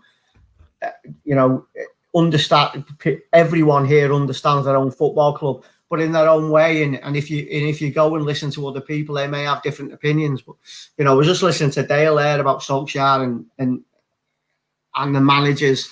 I actually think, and this is probably my final thing on this, and I think it's something that's been completely overlooked. And I've said it about 3 times tonight. I'm going to repeat myself. You know, I think the biggest thing to come out of the pandemic and in the last year and through this 24-hour, 48-hour period, whatever it was when it all kicked off, is the power and the voice that players have got. And all of a sudden, you know, some people about agents, because agents are going to sort of toe the party line because they don't know what league their players are going to be in. So they're not going to start slagging off the paymasters before they can cut a deal for their player. But it's interesting, and I know for a fact, that at Liverpool and Manchester United, and Amanda knows that I know for a fact at Manchester United, because I know someone there, the captains of those football clubs, Harry Maguire and Jordan Henderson, both of them took the fight directly to the owners from the inside. Now, I just heard Dale say, you're not going to stand up against your owner publicly because he's your boss. Well, I'm not sure, you know. Jordan Henderson did. Harry Maguire did behind the scenes, sort of, with Ed Woodward. And the voice that those players have got is really interesting. And we talk about players' wages.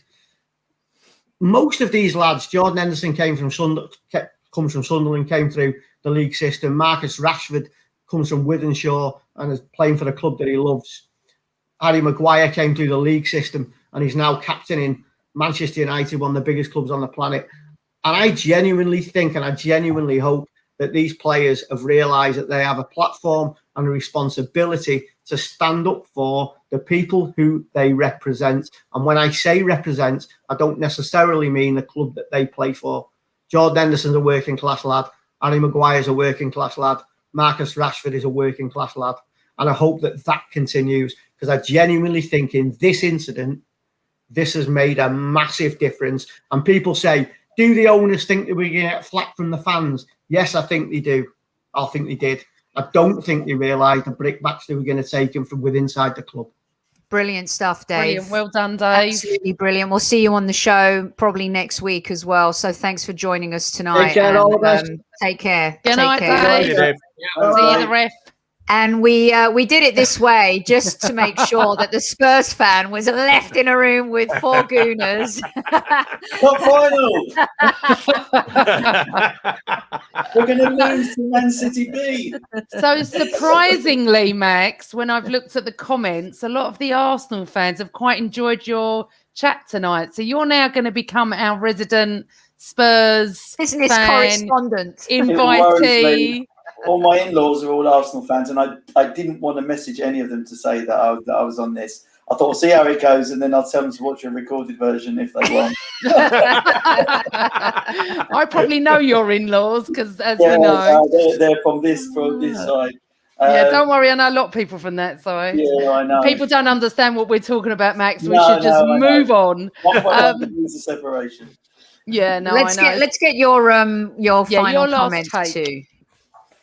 Okay, my final thought on this is as sickening as it's been, and sickening that even my own club were involved in it for whatever reason.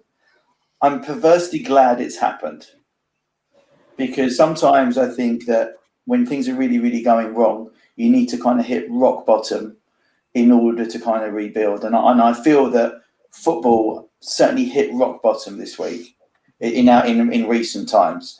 And all the right voices have come back. The fan voices, fan power, the issue with the authorities, whether it's UEFA or whether it's, because it's highlighting their issues that we don't really pay much attention to, or not as much as we should.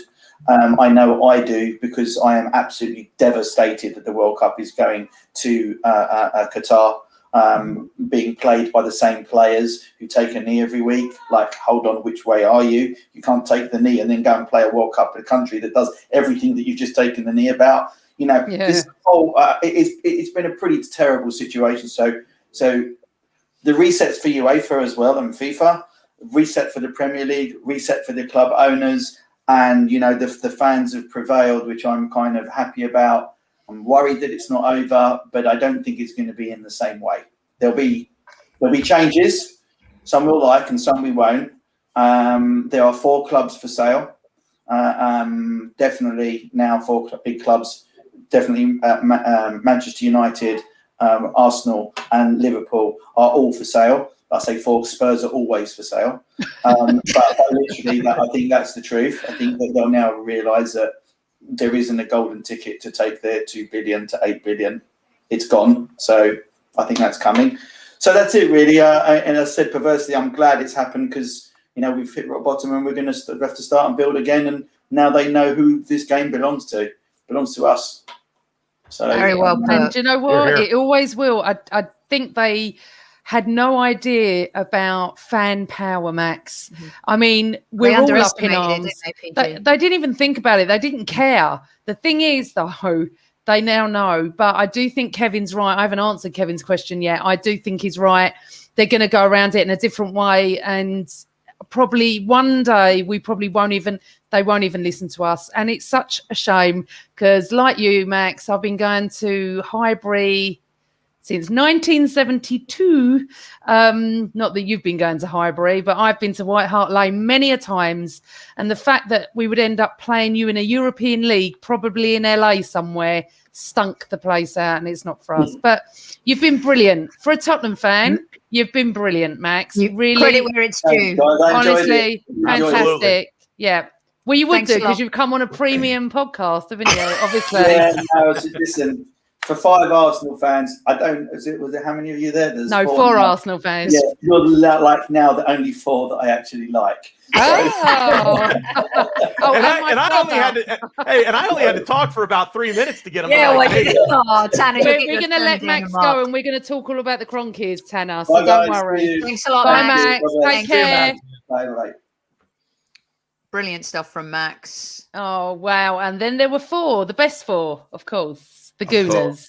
Don't go yet, squaddies. We're going to stay on for just a few minutes here. We've been on air for an hour and a half, but it's just like a radio show, right? When you've got big news and big stories, it ends up being a couple hours. They usually do 3, but we're going to keep going here because we do have to talk about today. PG, I'm just going to hand it over to you, our boy Axe. Right. Tim Payton. Why don't we get Mark and Tana's views on all of this, and yours as well? So, I mean, I was at work and all of a sudden Twitter exploded this afternoon with all this red action and all these quotes and tweets about our boy Axe and Tim.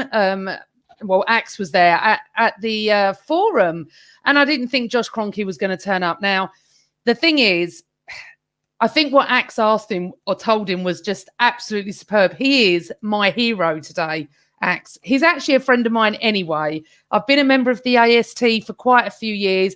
I couldn't be more proud of the Arsenal Supporters Trust than I am this week and what they've done. Tim Payton has been all over the telly. Akil's been all over the radio, just telling the Cronkies straight. We don't want you. We want you out. I know it's probably not going to make any difference, but he told Josh Kroenke today, you do not understand us and you never have and you never will, so get out of our club. There was quite a few other fan representatives there. I don't know who they were. I haven't even had time since I got back from work. It's been mental. So I'm very proud of our fan base. I mean, I know all the other 6 clubs as well, but I don't speak for them. I actually don't speak for our fan base, but I'm speaking for Arsenal fans across the globe, across the world. We've all come together. There's never been a time like it where every single Arsenal fan agrees. Wenger in, Wenger out. It was split. Everything. Split with Arteta, split with teams, everything. But we are not split on this. It doesn't matter if you live 5 minutes from the ground or 15 hours by plane by the ground. You are all absolutely in arms. So I'm just going to come to you, Mark. Are you aware of what happened this afternoon and how do you feel about it? Yeah, fully aware. I think if there was ever a case of remember who you are, what you are, who you represent, it was certainly carried out by today with the people who put Josh Kroenke and Vinay to task today. I saw what Akil said, and I think it takes a lot of balls. But I know that Akil has that sort of relationship. I've seen him pictures of like gala dinners and stuff, and has that relationship in the circle Arsenal. And I think it takes a lot of balls to say what you think when you're in that, and when you get that sort of privileged position. And if the quote was word for word, he said that, like you said, he thinks that they should just leave. But what I didn't get to see, unfortunately, I didn't get to see or hear Josh Kroenke's response to what he said when he said, "I think you don't understand English football. I think you should leave." And that'll be quite interesting to see what he said. But I'm really, really proud of him to do that. And just really proud of the football community, the whole Premier League over the way everyone's pulled together. Well, not the Premier League, just the whole of football, because I don't know one person who thought this was a good idea. And what I think is quite interesting we haven't actually discussed is if in the tiniest percentage, if let's say for example, given the benefit of the doubt of these football teams that went ahead with this stupid idea. If they thought it was a great idea, why on earth did they announce it at 11 o'clock at night over Twitter? Would it not be something they'd be super, super proud of if they thought it was a really good idea? Who does that? It was so cloak and dagger. Yeah. It was a bizarre thing to do. But So just going back to your point, fully aware of what happened today. Think it's amazing. But like I said, I just want to make myself really clear of my stance throughout the whole of the podcast. I think it might have got a bit misconstrued. I'm all for protesting, and I'm all for, like I said, I think there's going to be a lot of people outside the Armoury at 6 o'clock tomorrow, and making a lot of noise, making themselves heard. All I was saying that I think it will be difficult, but I am all for it, and give everyone who wants to be there and do that my backing, and I'll be one of them. Yeah, everyone has. Sorry, Soph, go on. No, I was going to say everyone has to do what they feel. I don't think we should be criticising each other at this point. If you want to protest. If you don't. It's totally up to you. Same thing as voting in an election. Vote for who you want. That's who you want to vote for. The problem is, Mark, I don't think you came across wrong. I don't think so at all. Yeah, you were great, Mark. No, I read a few comments that said that I was giving up, but I'm 100% Kroenke out. Of course I am. All I'm looking at from an owner's view, and like I said, if I owned an American franchise who I didn't care about, but I was earning money hand over fist, and my team were doing crap, I wouldn't care about what my supporters thought, or if they were tweeting. I wouldn't care. Absolutely. That's all and I'm they don't care. Saying, let's not bother, protesting because we can't get them out. So what's the point? If everyone had that attitude the world over, nothing would get done. That's not exactly. But can I also say you said something? I've seen comments about the AST kissing arse, and do you know what? That is so not true. Even before before last week. They did not. I used to go to all the meetings in London. I saw what they did. I really, really take offence to that. I'm part of it. I'm nothing to do with it. I'm not on the board or anything, but I'm part of it. They have done so much work behind the scenes. They question everything. So I really want to put that out there. And also want to say about Akil that generally he's a very quiet guy. He's very quiet. He is not to do what he's done today. Yeah. He is so angry, like we all are. But okay, so Tana. He's waited patiently. Can I just jump in for a second? Because Tana texted me and we were talking about American sport. And I just sent him the link without even saying, hey, can you come on? I just sent him the link. And thank you, Tana. And he's been so patient and got on PG. I just had to let everyone know how Tana came to be here. I mean, it's fantastic, Tana. You bleed Arsenal. It doesn't matter that you live across the pond. I keep saying this. Even though, to be fair, the other day I got called a bigot for saying what I had to say, but each to their own. I couldn't be more or less of a bigot. But anyway, Tana, I love my global fans. What I was trying to get across, and maybe you could understand this, and I need to say it in a very short way, is soccer in America, football here, it's our game, okay? It plays at 3 o'clock in the afternoon, 5 o'clock in the afternoon. If I came over to your country and said, right, NFL. There's NHL as well. There's NHL over here, and it's by far my favorite American sport. So, PG, you're golden right now. Keep going. I love it. NHL, NFL. If I came to your country and said, right, you know what? I want it for the England market. Yeah, I want you to start playing 3 o'clock on a Saturday afternoon, which is 8 a.m. in America. You would tell me to do one, and that's all I was trying to say. This is our sport. It doesn't mean people around the world can't support it. Absolutely not. I love my global fans, but I've been called out. I think people have misunderstood me, what I was trying to say. It's an English sport that should be played UK time. That's all I'm trying to say. So, Tana. The fact of the matter is, and you're absolutely right, if you came over here, if they tried to get any sport in America, any American sport to puck drop, kickoff, first pitch, tip off in the NBA, at 8 a.m., at 9 a.m., 10 a.m., whatever it is, to suit you. That's silly. Nobody would go. The time slots are there. It's disrespectful for a start. The time slots where games start are meant for the locals, the people who live there, who can go to the games, to the matches, to be able to go at a time that suits them. Now, this is where American sports differ a little bit. Because we don't have the history of sport that exists over there with football.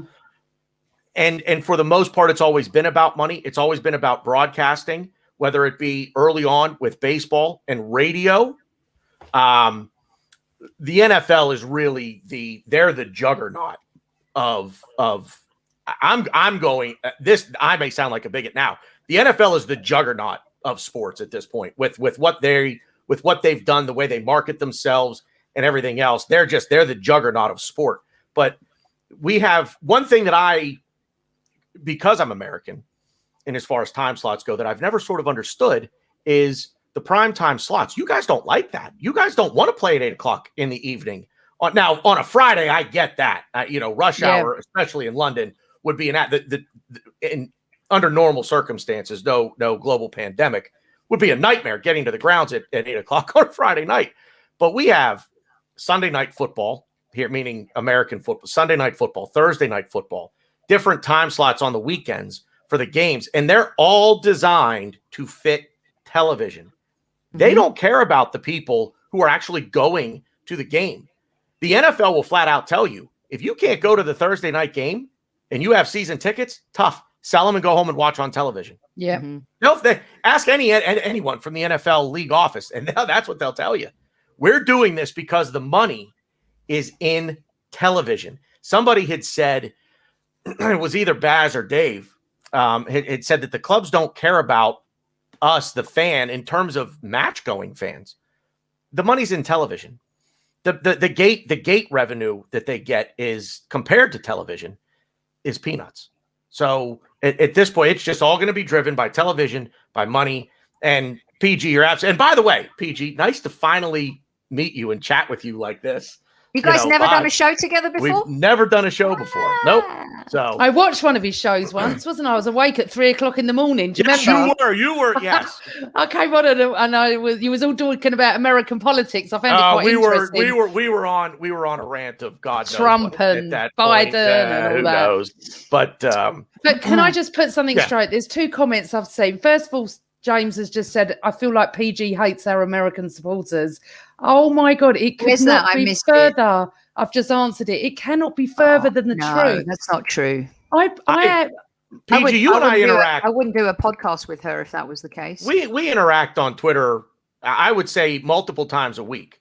I don't think that at all. And I've never seen anything from you. I'd hate to anyone to think that would suggest that. And apparently you put out a tweet or something. I didn't see whatever it was that you put out, and even whatever, no matter what it says, I know better than that. So I'm American. Take it from me. She doesn't hate American supporters. No, I don't. I've got loads of friends in America, and I love the fact that some of my close friends live in.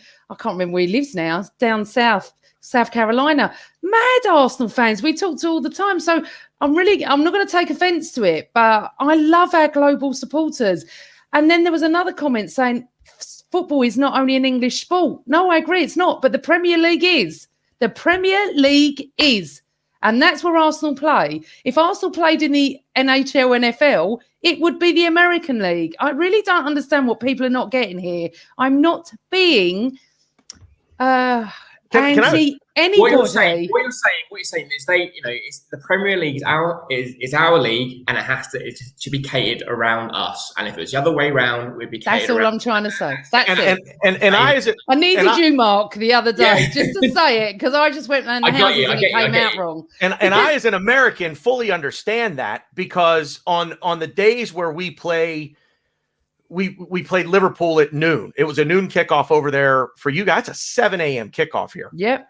For us. And I'm doing pregame show on my channel an hour and a half before kickoff. I'm up at 5:30 in the morning. I'm going live at 5:30 in the morning to do that show. I'm not sitting there like, man, why can't they just play these games later in the day to accommodate me, the big dumb American over here who decided to be a footy fan? No, that's silly. And also, when Arsenal America came to the Emirates, I was the first to get to the pub to see them all. So it is rubbish. But you know what? I think sometimes I can come across in a way where maybe I'm a bit misunderstood. I needed what Mark said in a nutshell the other day. Listen, here's the scoop. Everyone has said lots of things this evening, and we talk all the time. And one of the things I can assure you is that every single person who is on this panel comes from a place of loving their club and loving football. Nothing more, nothing less. And on our podcast, we attract and we bring in the chat. I'm really proud tonight in the sense that we had Tottenham fans, we had some United fans, we had some Chelsea fans, we had Liverpool fans. The fact that we could all come together and I didn't have to block any user at any point is huge. And, we've talked to rival players at times where some people have said, why have you got them on? But then they understand why we have them on. Our podcast is an Arsenal podcast, but it's really a football podcast. It's a beautiful game podcast. And so, Mark does a lot for charity, great fans like Mark, who, I hope, I know I can say this, you're a diabetic, you do so many different things. And, we've got Tana here, who is part of the Same Old Arsenal podcast in the US. Does great things here. We got our boy Mike Gooner's pod, who will be talking next week, who does amazing things for charity and cancer and stuff like that. And everyone's part of a community. Everyone does great things, and there's no one here who hates anyone. And I just wanted to really yes, we do. That. We hate Tottenham fans. That's who apart from Max. Apart from Max and a few others. But no, getting back to it's not about me. I just want it, and we need to finish. Yeah, we need to finish because you Americans need to go for lunch, don't you, or whatever time it is. I mean, it's working on dinner time for me. Dinner. I need to go to bed. Tana, I need to go to bed. I've got work tomorrow. Me and Mark do. Not together, but you know what I mean. We need to go to bed. That's all we need now. Oh, God. Put a word in. No, we How are. much are paying me? I've got a You salary know, cap. I just want to say that I'm so proud of our fan groups today, Akil and the rest of them, for what they've said, how they've portrayed themselves, how angry they are. We're all angry. I do honestly think that I can honestly speak for everyone when I say we all want Kroenke out. I hope that is very true, and I don't see any comments saying I don't speak for anyone, no one at all, but I think I'm quite right on that. He does not do what we need, to not even turn up to our ground to watch a game. He hasn't got an absolute iota about being in love with a football club. What about what he said about Stoke? Because a lot of people have asked us about, what he said. Interestingly, interestingly, Cole told me this. It's been taken out of context. He said he saw the banner saying from Chelsea, "We want our cold Tuesday night in Stoke," instead of saying it, and it sounded like he copied it. So I do think sometimes, look, you have to give Josh Kroenke this. You have to give him this. He came out today to an absolute barrage. There wasn't one person asked him a question that was anywhere near decent to what you would expect. They're angry. And he took it on the chin. He didn't have to come out. I'm not defending him, but he did not have to come to that fans forum today. So, all we want as fans is to be respected and not be taken money out of our club. And I'll say it again for the people that didn't watch, it comes down to this. Sky TV, the Premier League, Roman Abramovich, it all changed. The whole thing changed. David Beckham made the World Cup sexy. Paul Gascoigne with his tears. It became popular. Football was nowhere mid-80s. Nowhere. It was a working class sport. We just went, we followed our teams. We watched a match at 3:00 on a Saturday afternoon, or occasionally on a Sunday. You reap what you sow. You want to watch games. You want big players with big wages, and it's brilliant what they were talking about wages, because this is what it's all down to. We've paid Aubameyang 320 grand a week. I'm just going to leave it there. Well, look, I'd like to give Mark and Tana the opportunity to have their closing statement too. Mark, I'm going to go to you first. I loved having everyone from all the different clubs on. And thank you for spending almost 2 hours of your evening with us. What's your closing piece, Mark?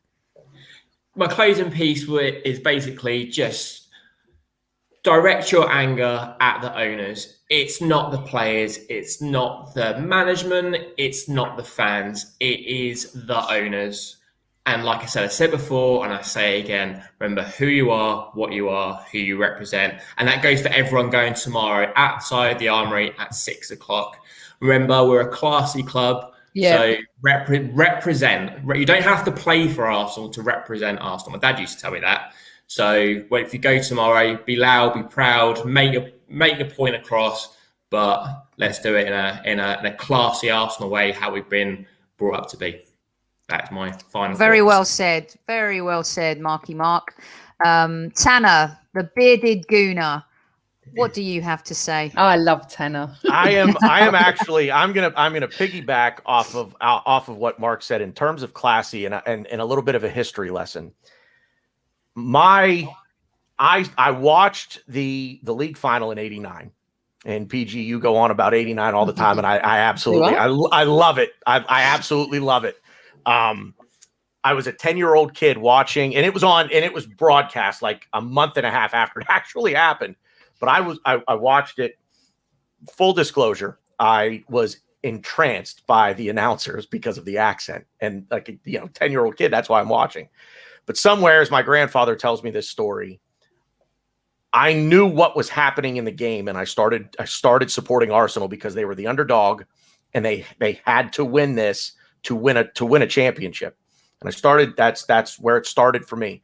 He nurtured the passion that I had for the club, or for what I had just seen. The club later that summer, because of a letter that he hand wrote, put it in an envelope and mailed it off. I got a scarf and a jersey in the mail. He gave it to me on my birthday in September of 1989. That's where this club was. That's the kind of thing that this club would do. Some little American 11-year-old twerp in America got a scarf because he saw a game and all of a sudden he just fell in love with what he watched. And that's class. Oh. And as Dennis Bergkamp said, and I'll butcher the quote, but you don't start supporting a club because of the trophies, because of winning. You start supporting a club because somewhere there you found yourself, somewhere where you belong. And that's what this is to me. And what they're now doing, because I will tell you this, I have defended the Cronkies to the hilt. I have tried to put the American spin on things and get people to see, okay, give them a break. Like, they're trying, they're American. They don't quite understand what's going on over here, but maybe we're getting there. I'm done now. I am 110% Cronky out. I tweeted this out before I got on board on the show. If you're anywhere near Englewood, California, Sophie, you can help with this. Yeah. Get down to SoFi Stadium. And this is the big one. Get down to SoFi Stadium, because I promise you, the NFL Network is watching. And yes, I said the NFL Network. And if the NFL Network picks up on this, that will hurt Stan Kroenke. That will really get him to listen. If the NFL Network sees this and embarrasses him on their network. I would like for us to figure it out. I know MK is talking about something happening at the Fox and Hound tomorrow. I was trying to get hold of Mike, some of the Arsenal America guys, whether it's me standing outside SoFi Stadium screaming and ESPN or whoever takes notice, whether it's people in Denver who can do it outside the Nuggets arena or the Rapids game, any of his teams here in the US, Tana, you're right. And I think Tim Payton or Akil were asking about, is someone in America going to write about him? I don't know, on Dan Patrick, I don't know if you saw it yesterday, Tana, but McLovin said he doesn't give a toss about his teams in the US. Why would he care about his team in Europe? It's all right here. The difference with American sports is he can accidentally be successful in American sports. It's just the way that the way that the leagues are set up. He doesn't have to try. He can be the Avalanche, his NHL team, PG. They're one of the favorites to win the Stanley Cup this year, and not because of anything he's done. No, not because of anything. The Rapids won MLS Cup years ago, not because of him, in spite of him. Yep. The Denver Nuggets were in oblivion for so long, and now Josh cares, as someone rightly said on Twitter, and the same thing with the Avalanche. I mean, my dearest friend was an Avalanche fan for years, and had to watch them go from being a great hockey team to being absolutely nowhere for years. They were garbage. They were garbage for. I wonder so if we could get a worldwide anti-Kroenke demo going in every country, because in every country on this planet there are Arsenal fans. Well, did you see my tweet yesterday? I said, if there's a protest tomorrow, how can we mobilize to make it online and involve every fan around the world? The thing is, the only way that he will know that affects him is in his pocket. And that means no one going to football, buying a piece of merchandise again. But it's not going to happen, is it? Because we're all going to renew our season tickets because we're all desperate to get back. Yeah, that's a different discussion, because that's a podcast for a. We can do that another time. We need to go. It's nearly 2 hours. Really buy all their crap anyway. So let me make one more point, if I can, just really quick. I think it was Max that brought up the pandemic and the piped-in crowd noise and everything else. One other thing that the owners have seen through the pandemic is, with no fans in the stadiums, the money's where the money's in TV. Yeah, of course. Now everybody's at home watching. Don't be surprised if they're not necessarily interested in letting the fans back into the stadiums right away at a big clip, because that's going to take away. It'll take away ratings. I was quite surprised, Tana, that they bowed out very quickly within 48 hours, because TV is where the money is. They don't even need us. Yeah. So I'm hoping I think that's exactly what Max said, PG. I think he said they don't need us. Well, and they've used the pandemic as the reason. But anyway, I'm going to shut up. Please reach out to, if you're in the States, please reach out. MK is part of Arsenal Los Angeles, so you'll want to do that. You can reach Tanner at Same Old Arsenal USA, but also he's the Bearded Gooner. You can find him. Reach out to Arsenal America if you're in other states. Just It's not over. We're just beginning. We can't let this be over, because it would be like the worst thing to happen ever, where everyone's mobilized, everyone's trying to do something really positive and just keep the pressure on. We know they're not going to sell, but we have to continue the pressure and keep the pressure on these owners. It's the only way that our voices will continue to be heard. PG, why don't you wrap things up for us today? We're going to be back tomorrow with the post-game show. Everton. Should we get 2 quick predictions from these guys? I'm protesting. I'm not doing predictions for a while. I remember forgot a football match was on tomorrow. Exactly. Do you know, it's honestly, and we have got a great guest coming on tomorrow night, Alan Myers from Sky TV, because Alan is a good friend of mine and he's an Evertonian, and it's going to be very interesting, his take on what's gone on this week as well. So join us post-match tomorrow night. Mark, come on, what's your prediction for tomorrow night? I'm going to go with 2-1 to Arsenal. That's my prediction as well, Mark. So we have the same one. Tana? I said on 4 Men and a Mic with Craig earlier this afternoon, I had no idea that the lack of consistency is mind-boggling with this team, but kind of match everything seems to be against us, and we'll somehow figure out a way to win this thing 2-0. Okay, Soph, go on. Too soon for me. Come on, you're doing a me. No, I won't do it. I can't do it. I just will not. It's like, if someone cheats on me, I'm not going to forget overnight. They're going to have to work their way back into my trust. Otherwise, I'm just going to leave them. So, no, not happening for me just yet. If I'd have known that was an option, I would have taken that one, because I will just say. Just jump over, Tana. I really have about zero interest in watching this game tomorrow. This is the thing, isn't it? And what I said at the beginning of the week when this happened is that we all feel like that, Tana. But the minute it starts, we will get into it. Yeah.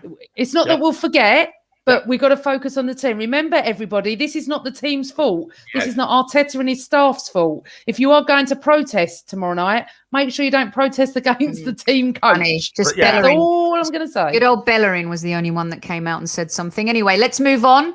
Yes, let's close the show. Okay. Yep, right. Mark, thank you so much. It's always a pleasure having you on. Thank you so much for having me on. Really appreciate it. Great to meet you, Tanner, as well. Thank you. Likewise.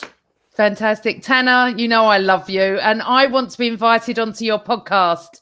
I've not done an American one for a few weeks. We'll have to do.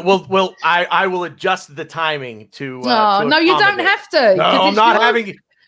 PG, that's 2:45 in the morning for you. I'm not having you get up that early. No, I won't be doing it then. But I'll do one on a weekend with you. Absolutely. Tana, thank you for joining us, and you know how much I love all American Gooners. You know that. Thank you. Sophie, it's been one hell of an evening. Well, an afternoon for you, but it's just been incredible, and we are going to bring them back time and time again, all of them. They were superb. All of them. And it just proves, doesn't it? We may be rivals on the pitch, but we're friends off it, because we all need to stand together right now, today. So thank you, everyone, for joining us. We do have a match tomorrow night. Come on, you Gooners. Let's do this tomorrow night. We'll see you back here post-match. And for about the 5th time this week, always Arsenal, always.